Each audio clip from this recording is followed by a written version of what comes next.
And all of that to say, ain't nobody playing. I'm getting text messages about, oh, you said this about Epstein and you said about Biden not releasing the files and all of this other stuff. He couldn't have demanded it. I'll get into that in a second. They talking about the power that Trump is wielding as the commander-in-chief. And look at the abuse of power. You could have did it. You chose to do it in other ways. Don't make you more innocent. You talked about the Republicans trying to circumvent democracy in this country. Didn't you do it with Kamala Harris? Didn't you do it when you knew that Biden wasn't fit to be president? I'm Stephen A. I'm a coon. I'm a seller. Hell, I'm stepping and fetching it. But y'all were the ones dancing with his 80-year-old self in the White House, on the lawn, playing R&B and hip-hop like he knows something about that. Forgot the crime bill in the 90s, huh? Forgot the disproportionate number of black people that were incarcerated, huh? Forgot the role that he played in all of that, huh? Forgot all of that. Because he's the president and we want to kowtow and cater to him because he could cut the checks and he got the power. Who's selling now? I got nothing to hide. Nothing. I ain't a politician. I ain't a criminal. I don't take stuff under the table. I'm front and center. I can stand on business any day of the week. And I'm not talking about just now. I'm talking about my entire damn career. You know the number one reason why I don't believe that you should take it seriously, that I might run for president and all of this other stuff? Number one, because I ain't giving up my money. Let's get that out the way. I'll leave the door open because you never know when anything can happen, just like my pastor, A.R. Bernard from Christian Cultural Center in Brooklyn, New York, always says to me, you don't know what God has planned for you for a year and a half from now. Stop that. Okay, fine. But the unlikelihood is very palpable in terms of me not running for the president. Number one is because of my money. And number two is because the only way to make up for the money is getting money under the table, which means I'd be owned by somebody else or a multitude of other people. I'm not talking about campaign donations and stuff like that. I'm talking about to make up for the money that I would lose because I have a job. I have multiple jobs. It would be at the mercy of those who gave it to me. Do your homework. You'll find out I'm not interested in being at the mercy of anyone. Yes, I work for people. Yes, you have to capitulate to some degree. Yes, when you're doing business with folks, you have to take their considerations, their things into consideration, their wishes, their desires, etc., into consideration, not just yourself, but not at the price of you. Google me. Go back to Winston-Salem State. Talk to my man like a boring.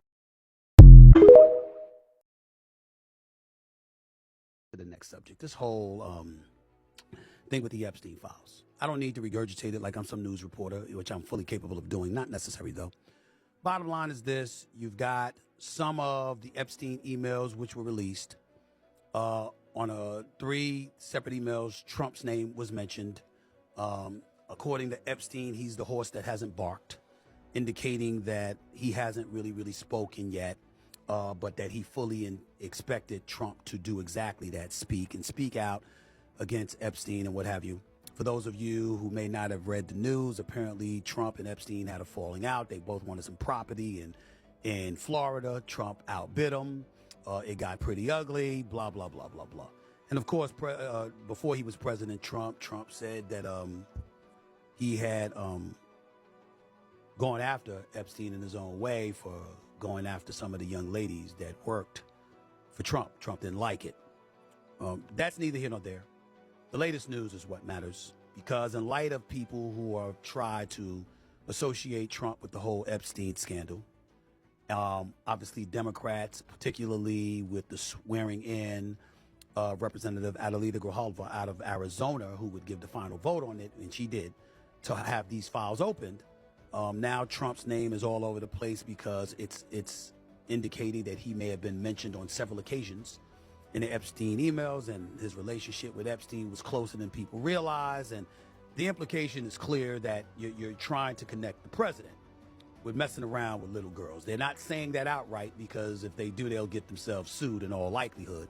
But it's clearly the indication, the connection that is attempting to be made in order to sully the president. Okay? I mean, a blind person, a deaf person could see that. Okay? Or hear that. So with that being said, the latest news does matter. And it matters when it comes to Trump, first of all, because it says, according to the Wall Street Journal, President Donald Trump said he would ask the Justice Department and the FBI to launch an investigation into Jeffrey Epstein's relationship with former President Bill Clinton. And a morning social media post, Trump accused Democrats of focusing on his ties to the disgraced financier to distract from their own political vulnerabilities.